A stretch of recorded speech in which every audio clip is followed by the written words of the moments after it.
నేపాల్ అల్లర్లలో ఏపీకి చెందిన వారు 257 మంది చిక్కుకుపోయారు. వారిని రాష్ట్రానికి తీసుకువచ్చేందుకు మంత్రి లోకేష్ ఏర్పాటు చేశారు. అయితే కాకినాడకు చెందిన వారు దాట్ల రోజారాణి, బుద్ధరాజు, సరళ అక్కడ చిక్కుకుపోవడంతో వారి కుటుంబ సభ్యుల కోసం ఆందోళన చెందుతున్నారు. ఈ విషయమై మంత్రి లోకేష్తో పాటు ఫోన్లో మాట్లాడినట్లు సత్యనారాయణరాజు తెలిపారు. మంత్రి స్పందించి క్షేమంగా ఇంటికి తీసుకొస్తానని హామీ ఇచ్చారని చెప్పారు. ఇక ఇదే అంశానికి సంబంధించి పూర్తి సమాచారం మా ప్రతినిధి నందిని లైవ్ లో అందిస్తారు. నందిని, చెప్పండి. నేపాల్లో జరుగుతున్న అల్లర్ల నేపథ్యంలో మన ఏపీకి సంబంధించి దాదాపు 217 మంది చిక్కుకున్న విషయం తెలిసిందే. మన కాకినాడకి సంబంధించి ఒకే కుటుంబానికి తల్లి కూతురు కూడా నేపాల్లో చిక్కుకున్నారు. అయితే ఏదైతే విహారయాత్రకు ఏదైతే తీర్థయాత్రలకు వెళ్తూ అంటే 38 మంది వీళ్ళంతా కూడా వేరే వేరే జిల్లాల నుంచి గ్యాదర్ అయ్యి 38 మంది అయితే ఈ నేపాల్ అయితే తీర్థయాత్రలకైతే వెళ్లారు. అయితే దానికి సంబంధించి కూడా ఎప్పుడైతే అల్లర్లు జరుగుతున్నాయనే కుటుంబ సభ్యులకు తెలిసింది అప్పటి నుంచి కూడా కుటుంబ సభ్యులు ఆందోళన చెందుతున్న పరిస్థితి అయితే ఉంది. నేరుగా లోకేష్ తో కూడా వారి కుటుంబ సభ్యులు కూడా మాట్లాడిన పరిస్థితి అయితే ఉంది. వారు ఏదైతే హామీ ఇచ్చారో హామీ ఇచ్చిన తర్వాత కూడా అంతా కూడా ప్రస్తుతానికైతే మా కుటుంబ సభ్యులు అంతా కూడా క్షేమంగా వస్తారని భావిస్తున్నామని చెప్తున్నారు. ఏదైతే 65 సంవత్సరాలు బుద్ధరాజు సరళ అనే మహిళ పెద్దావిడ, అలాగే పాటు ఆమె కూతురు ఎవరైతే ఉన్నారో దాట్ల రోజా 45 సంవత్సరాలు, వీరిద్దరూ కూడా నేపాల్లో చిక్కుకున్న పరిస్థితి అయితే ఉంది. ఒక హోటల్లో వారిని బంధించారు. కనీసం బయటికి రాని పరిస్థితి, తినడానికి తిండి లేని పరిస్థితి అయితే వాళ్ళు చాలా ఇబ్బందులు పడ్డారని చెప్పి కుటుంబ సభ్యులు చెప్తున్నారు. ప్రస్తుతం ఎవరైతే సరళ గారి హస్బెండ్ బుద్ధరాజు సత్యనారాయణ రాజు గారు మనతో మాట్లాడే ప్రయత్నం చేద్దాం. సార్ చెప్పండి, అసలు ఎందుకు వెళ్ళారు, ఎన్ని రోజులు అవుతుంది, మీకు ఫోన్ ఎలా వచ్చింది అసలు? నమస్కారం అండి. ఒక 3 నెలల క్రితం నేపాల్ వెళ్ళడానికి గురించి శ్రీనివాస్ గారని ట్రావెల్స్ ఆయన అక్కడ విశాఖపట్నం నుంచి 38 మందిని తీసుకెళ్ళడానికి సిద్ధపడ్డారు. అందులో మా పరిచయస్తులు ఉండడం వల్ల మా అమ్మాయి, మా మిస్సెస్ కూడా ఆ గ్రూప్ తోటి వెళ్ళడానికి రిజర్వేషన్ చేయించుకున్నారు. 3వ తారీఖున ఉదయం 9:20 నిమిషాలకి విశాఖపట్నం నుంచి ట్రైన్ బయలుదేరిన తర్వాత మరి విజయనగరం, శ్రీకాకుళం వెళ్ళేసరికి ఫోన్ చేసి ఇక్కడ గ్రూప్ లో ఉన్న వాళ్ళందరూ చాలా మంచివారు, చాలా ఆనందంగా గడుపుతున్నాము అని చెప్పడం జరిగింది. అలా ప్రయాణంలో అస్తమానం మాట్లాడుతూ ఉండి చాలా హ్యాపీగా ఉన్నారు.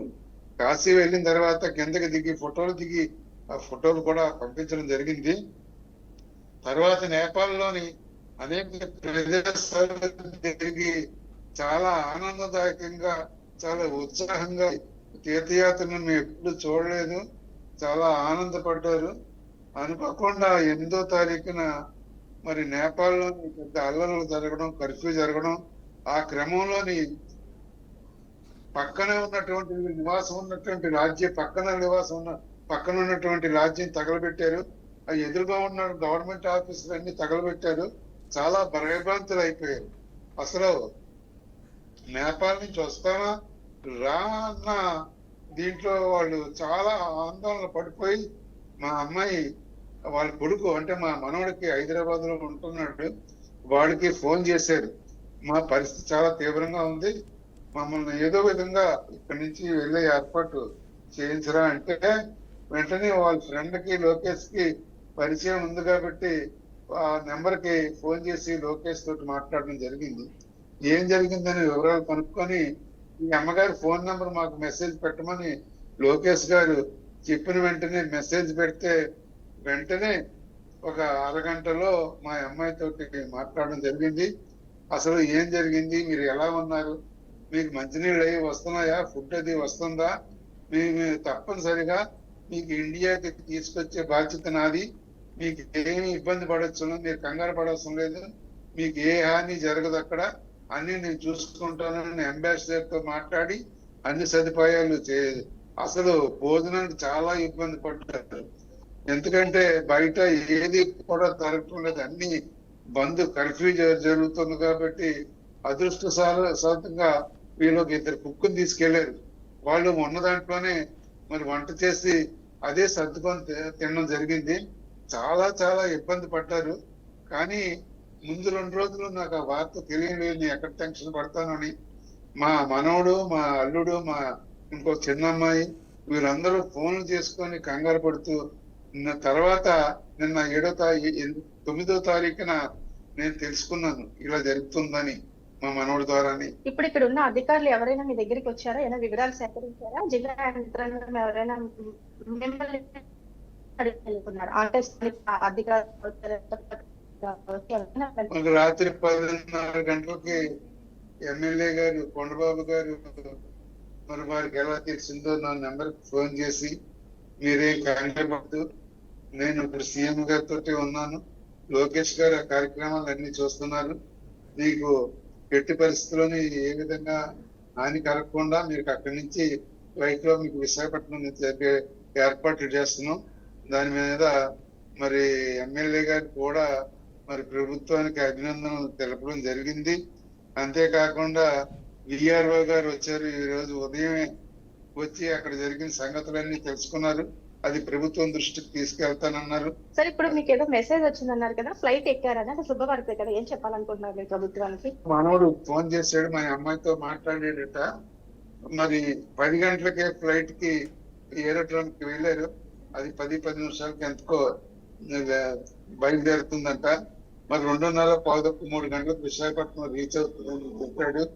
చాలా ఆనందదాయకం. ఈ కార్యక్రమాన్ని అంతటికీ కూడా లోకేష్ గారు పెద్ద మనసుతోటి, చిన్నవారైనా సరే పెద్ద మనసుతోటి మరి ఇతర దేశాల్లోనూ ఇబ్బంది పడుతున్నటువంటి మన ఆంధ్ర ప్రజలకి అండదండలుగా ఉండి ప్రతి నిమిషం కూడా ఆ చిన్న వయసులోనే సీనియర్ సిటిజన్ అయినటువంటి వాళ్ళందరికీ కూడా యాత్రికులకి ఎంతో మరి ఆదరణ చూపించి, ఆప్యాయత చూపించి, మరి అనుకున్న ప్రకారంగా వాళ్ళకి ఏ విధమైన హాని కలగకుండా మరి ఫ్లైట్ ఎక్కించినందుకు వారికి పూర్తిగా అందరి తరఫున ధన్యవాదాలు తెలుపుతున్నామండి. మరి ఈ రోజు ఇటువంటి కార్యక్రమాలు చేయాలంటే చాలా మంచి పెద్ద మనసు ఉండాలా. తప్పనిసరిగా వాళ్ళందరికీ కూడా మరి లోకేష్ గారికి, మరి సీఎం గారికి, కొండబాబు గారికి కూడా నా తరఫున ధన్యవాదాలు తెలుపుతున్నాను. ఇది ఏదైతే మరో శుభవార్త కూడా విన్నాము, ఏదైతే ఆంధ్రాకి సంబంధించి చిక్కుకున్న యాత్రికులు కావచ్చు, అక్కడ ఉంటున్న వారు వీరంతా కూడా కొద్దిసేపటి క్రితమే ఫ్లైట్ కూడా ఎక్కినట్లుగా అయితే సమాచారం. వారి కుటుంబ సభ్యులు కూడా మెసేజ్ కూడా వచ్చినట్టుగా చెప్తున్నారు. మధ్యాహ్నం 3 నుంచి 3:30 లోపు వైజాగ్ ఎయిర్పోర్ట్ కూడా వీళ్ళంతా కూడా చేరుకునే పరిస్థితి అయితే ఉంది. ఇక్కడ ఏదైతే బుద్ధరాజు వారి కుటుంబ సభ్యుల్ని అక్కడైతే నేపాల్ లో జరుగుతున్న అల్లర్ల విషయంలో ఆయన ఏ విధంగా భయపడ్డారో కొద్దిసేపటి క్రితమే వచ్చిన మెసేజ్ అయితే చాలా ఆనందం అయితే వ్యక్తం చేస్తున్నారు. అటు ప్రభుత్వ యంత్రాంగానికి, ఇక్కడ జిల్లా అధికారులకు కూడా ఆయన కృతజ్ఞతలు తెలియజేసిన పరిస్థితి అయితే ఉంది. Okay, right, thank you Nandini. తీసుకుంటాం మేము కంగారు నంబర్ 2 అమ్మా, నథింగ్ టు వరీ అమ్మా. సెకండ్ క్వశ్చన్, మీరందరూ వైజాగ్ కదా? ఓకే, 81 మంది మీరు వైజాగ్ వెళ్తారు అంతే కదమ్మా? Okay, so you stay where you are అమ్మా. We will come back to you in 2 hours. Every 2 hours we will touch base with you. Thank you so much, sir. Thank you, sir. Thank you very much, sir. ఉంటానమ్మా, జై Hind. Thank you, sir. Thank you. రాత్రి అయితే చాలా దారుణంగా చాలా భయపడుతూ అయిపోయింది. మాకు భోజనాలు కూడా లేకుండా పోతుంది. ఇప్పుడు ఎలాగో కూడా మాకు తెలియదు. బస్సులు అయితే ఇప్పుడు ఆఫీసర్ సార్ మేము అడిగి అమ్మలకు కూడా మేము అభ్యర్థిస్తున్నాం సార్. మీరు ఎలాగ బయటకు వస్తామో మాకు తెలియదు సార్. అమ్మా, ఇప్పుడు టోటల్ గా ఎంతమంది ఉన్నారు? వచ్చాం సార్. టోటల్ ఎంతమంది ఉన్నారు మీతో? టోటల్ మేము మొత్తం 50 మెంబర్స్ అండి. 81 మంది ఉన్నాం సార్. 81 మంది ఉన్నారు. ఇప్పుడు 81 మందికి ఇప్పుడు వాటర్, ఫుడ్ ఏంటి స్టేటస్? వాటర్ ఫుడ్ స్టేటస్ ఏంటమ్మా? వాటర్ సప్లై ప్రెసెంట్ మన వాటర్ వాళ్ళు మనకు ప్రొవైడ్ చేస్తున్నారు.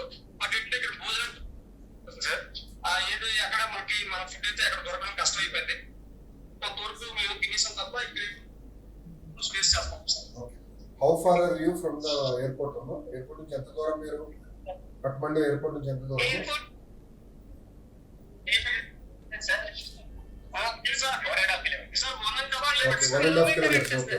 అమ్మా, మాకు వచ్చిన